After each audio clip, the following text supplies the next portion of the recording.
This is the Morning Swim Show for Wednesday, September 8th, 2010. I'm your host, Peter Bush. In the Phoenix Monitor today, we'll talk to our open water guru, Stephen Munatones. He had a front row seat to the PanPac open water races. He's also been tracking the latest on the open water course for 2012 Olympics. And Steve joins us right now in the Phoenix Monitor from Huntington Beach, California. Hey, Stephen, how you doing? Fine. How do you think? Good. What do you think watching the 10K races for the Americans, the PanPacs? We're deep, very, very deep. On the women's side, we literally have 5 or 6 women capable of finishing in the top 10 at the Olympics. We're that deep. On the men's side, we're nearly as deep. Unfortunately, we can only send 2 to the qualifier, so it's going to be tough. But the U.S. is looking very, very good for 2012 in the 10K. Now, deep, does that translate to medals, you think, though? Absolutely. As you know, at the World Championships this year, Eva Fabian was leading in the 10K before being red carded, inadvertently going around the wrong way on a buoy turn, but she did win the 5K. And how deep we are is Eva didn't even win our national championships, and she got beat in the at the PanPacs by her competitors. So the women are very deep. The men are equally as deep. We've got Andrew Gamel, a silver medalist in the 10K. In 2009, he didn't even finish in the top 2 at our national championships or at PanPacs. Again, just the indicator of how deep we are. Could you predict who you think our 2 on each side will be? I can predict, and I can be very wrong. On the men's side, we have Chip Peterson, who's coming back very strong. He moved out here to Southern California, is training under John Urbanchek. He burst on the world scene in 2005, winning the world championships in the 10K.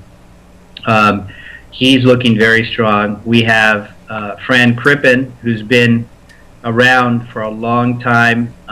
He got a bronze medal last year in the 10K. He's the fastest closer in the business, and he's very savvy. We have Alex Meyer. Alex hasn't finished in the top 2 in the 10K or 5K, but he's only been a half stroke behind. And then we have Alex Gamel, again, who's always been there, and at the World Championship he's proven himself. And then we have a slew of young guys, literally 1 stroke behind these top 4. Just women's side, yeah. Kind of impossible to predict right now, is what you're saying? Yeah, I mean, on any given day, it's anybody's ball game.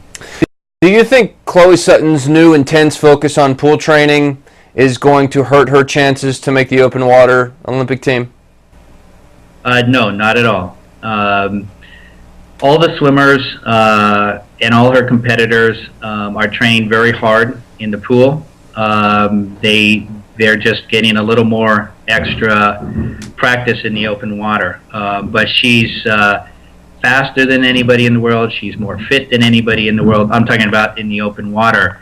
It's just the additional race strategy, race tactics that she needs a little bit of practice on, and that will come over the next 8 to 12 months. Have they settled on an Olympic course for 2012? Yes, it's going to be beautiful. It's going to be fantastic. It's right in the middle of Hyde Park, within viewing distance of the Buckingham Palace. It's going to be a very interesting course to watch. They're seating for tens of thousands, and there is standing room only viewing for literally hundreds of thousands. It is going to be a 6-loop course, which means that turns, just as turns are important in the pool, they're going to be equally important in the open water. You're going to have 6 loops over 6.2 miles. Now, what do you mean turns, though? Not like flip turns, or like they're just going to be going around in circles like a NASCAR race? Yes, the actual buoy turns, if you will, they actually have to go around these these large donut-shaped buoys.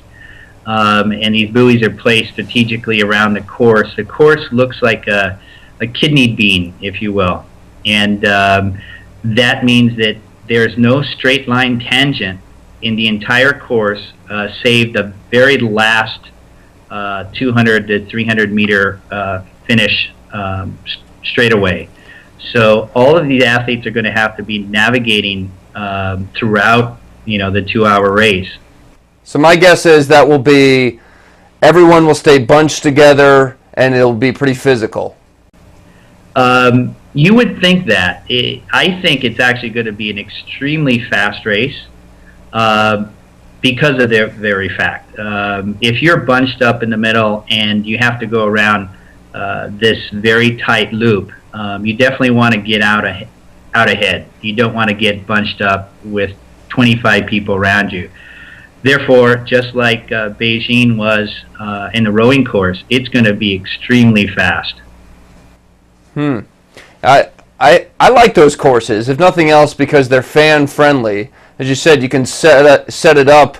I keep coming back to the NASCAR analogy, but that's what makes it so popular, as opposed to just an event where they were driving 500 miles in a straight line. And when they keep coming round and round, people can see the changes of lead and they can see all the action up close. So I think that'll be pretty cool. Yeah, literally on the backstretch, people will be able to stand within 20 meters of the athletes passing by them.